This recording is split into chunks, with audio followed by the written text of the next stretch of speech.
Fala galera, eu sou o Roger Luke falando de futebol e hoje eu vou estar falando dos jogos que rolaram ontem, finalizando a 31ª rodada do Brasileirão. Então se liga aí, vou falar do Corinthians e Cuiabá, Cuiabá e Corinthians e Vasco e Bahia, Bahia e Vasco. Foi dois jogos muito pegado e você vai ver todo o resumo daqui a pouco, depois da vinheta.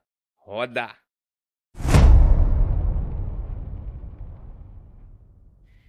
Beleza, galera? Estamos aqui falando de mais jogos do Brasileirão. E hoje também tem jogo de Libertadores. Hoje tem River Plate e Atlético lá em Buenos Aires. E amanhã eu vou estar comentando tudo aqui. Então não perde nada. Se liga aí. Se você está aí, né, tentando achar um canal que fale de futebol, comente de futebol, é esse o seu canal. Roger Luque falando de futebol. Então se liga aí. Ontem rolou dois jogos muito bons, tá? E os jogos foram bem disputados, principalmente o primeiro jogo, o jogo do Cuiabá contra o Corinthians, que era dois confrontos diretos da zona de rebaixamento. E como vocês viram e tem aí na thumb, o Corinthians levou a melhor. Porém, o Cuiabá brigou até o final, tá? E por um acaso, acabou que o Corinthians saiu na frente. E mais uma vez, Hugo Souza salvando o Corinthians, porque o Cuiabá foi para cima, tentava a todo momento dentro de casa, então o jogo deles foi bem assim. O ataque deles foi bem em cima do Hugo, e o Hugo, se não fosse um goleiro de qualidade, poderia ter levado uns 4, 5 gols ali, entendeu? Então, os times que foram a campo do Corinthians e o Cuiabá. Hugo Souza no gol, Mateuzinho, Félix Torre, Kaká, Matheus Bidu, Alex Santana, Ranielli, Breno, Igor Coronado, Memphis Depay e Thales Magno fazendo a duplinha ali com o Memphis na frente. O goleiro Walter do Cuiabá, Matheus Alexandre, Marlon, Alves, Ramon, Fernando Sobral, Augusto, Gustavo, Lucas Fernandes, Cleiton e Isudro Pita na frente como pivô. E esses foram os times que foram a campo ontem, beleza? A escolha dos técnicos aí e que foram destaque aí mais o Thales Magno e o Hugo Souza de um lado. E do outro lado, o atacante Isudro Pita tentou, mas não conseguiu. E o goleiro Walter defendeu várias defesas aí, beleza? Vou estar falando aqui das estatísticas para vocês, só para vocês terem uma ideia de como o Cuiabá dominou o jogo. Ó, chutes, 13 chutes do Cuiabá, 9 do Corinthians.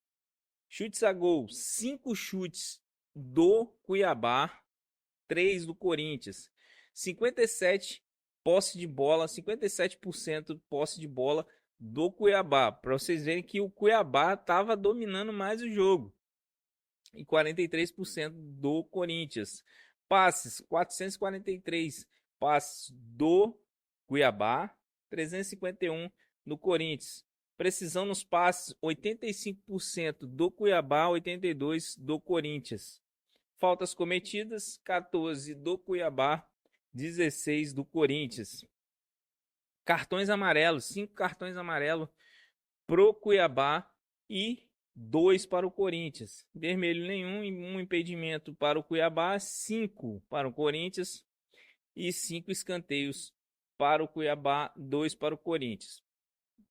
Então, com o posse de bola do Cuiabá maior, então mostra que o Cuiabá tentou mais. Mas em um lance, o Cuiabá poderia ter empatado o jogo, mas o Cuiabá estava mais no ataque no primeiro tempo do que o Corinthians, tá? Então, o Corinthians tem que abrir o olho. Ele saiu da zona de rebaixamento, mas porém, os times que estão brigando lá embaixo estão muito assim aguerrido, querendo sair daquela situação. E se o Corinthians não abrir o olho, pode ficar fora. Não jogou o que tinha que jogar com o elenco que tem. Tá? Não sei se é a formação, que está acontecendo, os jogadores são bons, mas o destaque de ontem do Corinthians no ataque foi o Thales Magno. Então, chegando no final do primeiro tempo, aos 41 minutos, o Thales Magno, como eu falei, estava mais destaque no ataque do Corinthians, sofre pênalti. Um lance que, assim, eu acho que ali não foi pênalti, mas hoje em dia a arbitragem está meio difícil de você dizer o que é e o que não é. Né? Então ela coloca em dúvida na sua cabeça, mas um toquezinho quando você está correndo pode virar uma coisa muito grande. Então o Corinthians sofreu o pênalti e aí o Memphis Depay vai lá, bate e marca e deixa o Corinthians na frente. No segundo tempo, o Cuiabá volta de novo atacando muito, chegando no gol, chutando e o Hugo Souza defendendo, o Hugo Souza salvando. E outro detalhe, o ataque do Corinthians só tinha Thales Magno. Thales Magno fazia umas tabelinhas ali com o Memphis, mas o Memphis, ele, pela idade, ele não aguenta correr tanto quanto o Thales Magno. Thales Magno é mais novo. Então, ele tem a probabilidade de chegar mais perto do gol, só que tendo o apoio. Então, ele chutou várias vezes no gol e o goleiro do Cuiabá salvou uns 3 chutes ali. Poderia ter finalizado de vez o Cuiabá, mas o Cuiabá seguiu tentando com o Pita, porém o Hugo Souza estava lá para salvar o Corinthians. Então o Corinthians foi bem pela vitória, mas o Cuiabá poderia ter, seria mais justo ficado ali com um empate. Então foi um jogo assim bem pegado lá e cá, mas quando você vê um 0-0, parecia um 0-0, esse 1-0 parecia 0-0. Então fica desanimado de você assistir um jogo desse, que só um time ataca e às vezes dá um relance, um relâmpagozinho de outro time. Mas lembrando que quem salvou o Corinthians ontem foi o Hugo Souza e o Thales Magno. Essas duas peças foram cruciais para a vitória do Corinthians e sair da zona de rebaixamento. Então, o Corinthians tem que abrir o olho que o próximo jogo é o Palmeiras. E, meu irmão, o negócio tá feio, porque o Palmeiras quer chegar à liderança e se depender do Palmeiras, o Corinthians vai sair com uma derrota e vai ser mais difícil para sair dessa zona de perigo, porque ali cada pontinho, cada vitória é crucial, tá? Que o negócio, a briga tá feia, tá? E assim o Corinthians ganhando esse jogo empurra o RB Bragantino para a zona de rebaixamento pela primeira vez em mais ou menos aí uns 3 anos que o RB Bragantino não vai para essa zona da degola. Então, mais um aviso para o RB. Abre o olho.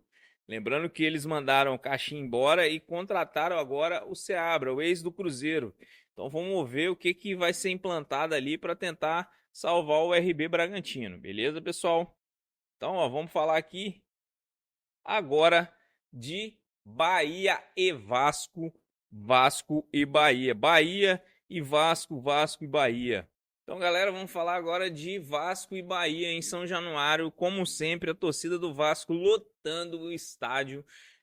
Muitas pessoas, pessoal gritando, cantando o hino do Vasco, os gritos de guerra. O jogo foi eletrizante e o jogo muito bom, muito pegado, muito técnica, muito jogo de bola, tá?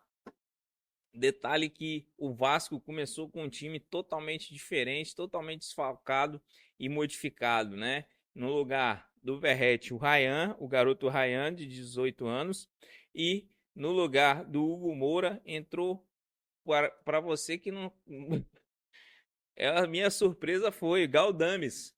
E detalhe, Galdames jogou bem, tá, pessoal? Jogo bem pegado. Deixa eu falar só para vocês aqui como é que foi a escalação, tá? Ó, a escalação foi o seguinte: Léo Jardim no gol, Paulo Henrique, João Vitor, Maicon, Lucas Piton. Detalhe, Léo tava com a lesão também, né, na coxa e acabou ficando de fora do jogo. Aí vem mais no meio, Galdames e o Matheus Carvalho. Para nossa surpresa, no meio ali, Galdames, né? Que vinha aí. é, é, a galera não tava gostando dele, tava jogando e tal. Mas às vezes o Rafael Paiva insiste e tal. E ontem foi feliz, porque ele jogou muito bem, ajudou, supriu ali no meio, roubou muita bola, tá? Foi muito bem. E aí, mais pra frente, vem o Puma Rodrigues como ponta direita. No outro lado, o Emerson Rodrigues como ponta esquerda e no meio, Payet, fazendo a construção das jogadas ali. E detalhe, Payet ontem brilhou muito. Brilhou muito. E aí as pessoas começam a pensar, por que não Payet e Coutinho, né? Tem que ter uma preparação muito boa para poder fazer com que eles atuem junto ali e seja uma arte de bola, tá? E na frente, como eu disse, o Ryan no lugar do Pablo Verrete. No time do Bahia, ou Bahia, Marcos no gol, Arias na ponta, na lateral, Xavier, Canu, Luciano, Caio Alexandre, Jean Lucas, Everton Ribeiro, o mestre ali no meio ali, Tassiano, um ataque junto com o Cauli e de pivô de centroavante Everaldo. Mas o Everaldo não apareceu muito ontem. Quem apareceu mais foi o Tassiano. O jogo foi bem pegado, gente. O início, o Vasco dominou o Bahia totalmente. O primeiro tempo. Primeiro tempo, o Bahia parecia que não acertava um passe de bola, tá? Então, o Vasco dominou, estava dentro de casa. Então, os passes. Eu assisto muitos jogos e vejo que o Vasco fez um jogo que ele nunca fez na vida dele nessas últimas temporadas. Que foi toque de bola, passe certo, dominando o jogo, não deixando o adversário se criar e o Vasco saiu na frente. Payet, Puma e Emerson ali no ataque, eles estavam fulminantes, toque de passe de bola, o meio campo tirando tudo, desarmando, deixando o Bahia totalmente desorientado, né? Até que foi muito importante, o Ryan também, o garoto, que sofreu pênalti, né? Pro segundo gol do Vasco, mas o primeiro foi muito brigado ali. Puma Rodrigues dá um chute e o goleiro Marcos não segura e sobra para quem? Emerson Rodrigues, segundo gol dele no Vasco. O colombiano foi lá, não perdoou, soltou a bola, o Marcos no chute do Puma Rodrigues, foi uma bomba e aí ele finalizou. E aí o Vasco continuou no ataque, ele não recuou. Normalmente o Vasco quando faz um gol ele recua. E ele fez diferente, ele foi para cima e anulou totalmente o time do Bahia. O time do Bahia, quando tomou o gol, ficou abatido. Ficou assim: o que está acontecendo? E o Vasco foi para cima, tentou, e o Ryan entra dentro da área entre dois jogadores, dois defensores do Bahia e acaba sofrendo o pênalti. Quem vai bater o pênalti? Payet. Payet já estava fazendo altas jogadas, construindo jogadas, passe de bola, não errava uma. E aí ele vai, ajeita a bola com carinho e bate sem ter chance para o goleiro Marcos. E aí, meu amigo? Aí o Caldeirão vai à loucura. O Vasco desaba ali, aquela galera toda gritando, torcendo. E o Vasco tenta mais e mais e mais, não para, continua. O Bahia totalmente abatido ali, parecia que tinha acabado o jogo já para eles, né? No terceiro gol, Payet, com a ajuda ali do Galdames. Galdames, como eu falei, foi surpresa ontem, jogou muito bem, não errava, buscava, roubava a bola, brigava, e ele faz ali uma roubada de bola que sobra pro Payet. Payet de fora da área, bate com a esquerda no cantinho, o goleiro Marcos não teve reação, ainda brigou com a sua defesa porque abriu pro Payet. Payet que quase não chutava, mas na Europa era o cara do chute de distância. Então ele fez o que todo mundo queria ver. o Payet chutando e fazendo gol. E fez um gol, um golaço, e saiu pro abraço, fazendo ali aquela redenção que todo o vascaíno estava esperando com o Payet. E, meu amigo, Bahia ali desabou. E aí o técnico do Bahia, o Rogério Ceni, pegou e fez duas trocas. E essas duas trocas foi a que diminuiu ainda no primeiro tempo. Aos 41 minutos, o Bahia faz o seu primeiro gol, né? Mediante as mudanças que o Rogério Ceni fez. O Rogério Ceni tem um time muito técnico, um time bom, um time de qualidade, só que não estava jogando, não tava tendo assertividade nos seus jogos, nos seus passes, nos seus lances. Então o Vasco sobressaiu muito no primeiro tempo. Acabou o primeiro tempo, foi para o segundo tempo. O Bahia começou a se soltar mais, tentar mais vezes, jogar mais. E aí no segundo tempo o Bahia fez mais duas trocas e aos 30 minutos diminui com Ademir um gol de cabeça, uma sobra de uma bola que o Everton Ribeiro lança, tá? E chuta no Léo Jardim. Léo Jardim faz a defesa, mas a zaga do Vasco voltou aquela parte que ninguém gosta do Vasco, que os vascaínos odeiam, que é a parte do não tem ninguém aqui? Cadê? Quando pensou que não, já era gol do Bahia. E assim o Bahia diminuindo. O Bahia foi para cima para tentar um empate. Ainda aos 48 minutos, Léo Jardim faz uma defesa a queima-roupa, tá? Do Ratão. E acaba que voltando no Ratão, mas o Ratão não consegue finalizar, a bola sai para o lado de fora.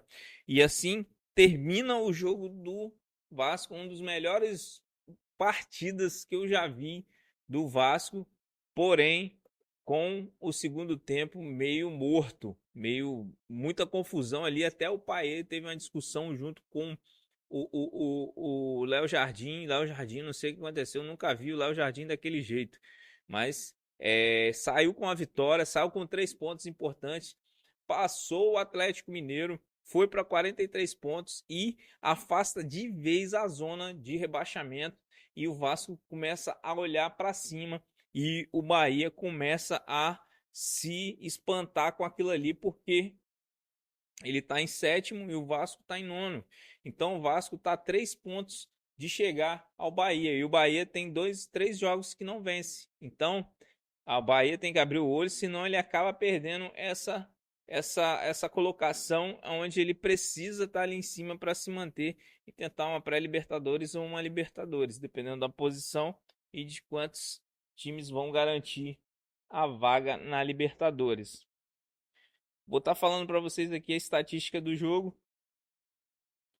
Lembrando que o jogo do Vasco foi todo em cima do primeiro tempo, tá, pessoal? O Vasco matou o jogo no primeiro tempo. Vamos lá então, ó. 15 chutes do Vasco, 12 do Bahia. Chutes a gol, 8 do Vasco, 7 do Bahia. Bahia quase chegou ali no Vasco no final do segundo tempo. Chutes, muita tentativa.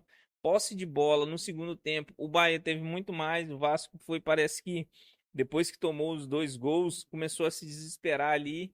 Mas teve muita chance ainda de fazer o quarto gol com o Payet lá dentro da área por um toque de Alex Teixeira.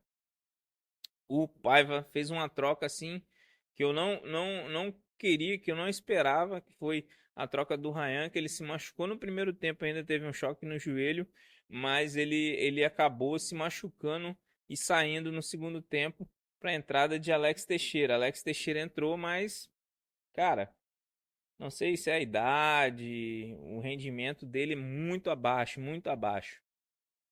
Então, mas ele deu um toque ali meio fora ali do tempo ali pro Pai dentro da área, que era para ter sido o quarto gol. Mano, se o Pai acerta aquele chute, meu Deus, o Caldeirão ia abaixo.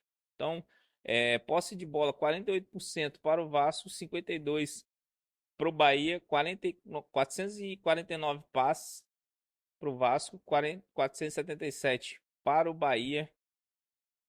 Precisão nos passes, 83% para o Vasco 84 para o Bahia. Para você ver que a mudança foi no segundo tempo e o Bahia conseguiu ter mais precisão nos passes, mas infelizmente não teve efetividade, tá? Faltas cometidas 11 do Vasco, 9 do Bahia. 3 cartões amarelos para o Vasco, 2 para o Bahia. 0 vermelhos, 2 escanteios para o Vasco, 0 para o Bahia. 2 impedimentos para o Vasco, 0 para o Bahia. 2 escanteios para o Vasco, 4 para o Bahia. Como eu falei, no final o Bahia tentou, mas prevaleceu o primeiro tempo do Vasco, que foi muito bom e foi efetivo e fuzilou o Bahia. Dadas todas essas informações, eu presumi que o Vasco jogou muito melhor que o Bahia. O Bahia não deu tempo, ele acordou, mas porém a hora que ele acordou ele estava muito atrasado, não deu para recuperar, não deu para chegar no Vasco. Mesmo fazendo 2 gols, o Vasco foi superior, conseguiu ganhar esse jogo, ganhar esses 3 pontos e começar a sonhar com coisas maiores. Sul-Americana, eu acho que ele já está garantido. Porém, ele almeja coisas maiores. Ele quer Libertadores. Então, para isso, vai ter que brigar muito nesses últimos jogos. E para o Bahia, a mesma coisa. Só que o Bahia ele tem um time mais consolidado. E eu acho que no Bahia só está faltando um atacante, que ainda não tem um atacante de peso. E o Tassiano ontem quase vai expulso. Uma jogada perigosa. Um atacante que tinha que ser fuzilador em gols foi para cima do jogador do Vasco e quase machucou ali. Ele deu um carrinho violento em cima do Payet, tipo uma tesoura, meia tesoura ali, e por pouco ele não toma um cartão vermelho. E o Maicon a mesma coisa, logo depois ele faz quase a mesma coisa, porém ele pegou bem na bola, então isso fez com que ele não levasse um cartão vermelho, tomando assim um cartão amarelo. O jogo foi muito bom, tá, pessoal? O jogo foi gostoso de assistir no primeiro tempo. No segundo tempo teve foi bem mais pegado. Mas, porém, o futebol se ressaltou e foi lindo. Aquele jogo foi muito bonito. Tem muito tempo que eu não vejo um jogo daquele. Então, vamos lá. Vou falar aqui as colocações para vocês estarem atualizados. Ontem eu passei a tabelinha. Porém, faltavam esses 2 jogos, vou falar aqui para vocês. E essa questão de falta no jogo tá acabando, tá, pessoal? Amanhã, se eu não me engano, eu tenho outro jogo, tá? Hoje tem Libertadores e vamos assistir, vamos ver, vamos comentar. E lembrando de não se inscrever no canal, deixar o seu like e ativar o sininho, tá? Comenta, fala de onde que você tá aí. Vamos falar do seu time, vamos dar uma opinião, vamos fazer aquela resenha aqui gostosa sobre futebol. Vamos lá, vamos falar aqui, ó, 64 pontos prevalece Botafogo, Palmeiras 61 em segundo lugar, terceiro lugar 57 Fortaleza, quarto lugar Flamengo 54, Internacional 52 no quinto lugar, o São Paulo com 51 no sexto lugar, Bahia vem na sétima colocação com 46, não movimentou ontem, Cruzeiro em oitavo, 44 pontos, Bahia ficou em sétimo e em nono lugar o Vasco 43. Detalhe que desses que eu falei até agora, até a nona colocação, os únicos que faltam jogos é o Flamengo e o Internacional. O jogo eles mesmos vão jogar. Se eu não me engano, eu acho que é quinta-feira. Quinta ou vai ser na quarta. Vou dar uma olhada, mas eu acho que é na quarta. Eu acho que é amanhã esse jogo. É um jogo que estava atrasado. E na décima colocação, o Atlético Mineiro. Também tem menos um jogo, né? E depois na parte de baixo ali, Grêmio com 38, na 11ª colocação, 12ª Criciúma com 37, mais abaixo na 13ª colocação Fluminense com 36, Vitória com 35 na 14ª, o Corinthians saiu ontem, mas com diferença de 1 ponto para os que estão na zona, tá com 35 na 15ª colocação, Atlético Paranaense também saiu da zona de rebaixamento, porém tem a mesma somatória de pontos que o Bragantino e o Juventude. Então tem que se ligar. Esses três não. Vou falar aqui. do 13º para baixo tem que ficar esperto que o bagulho tá embaçado. Tá embaçado.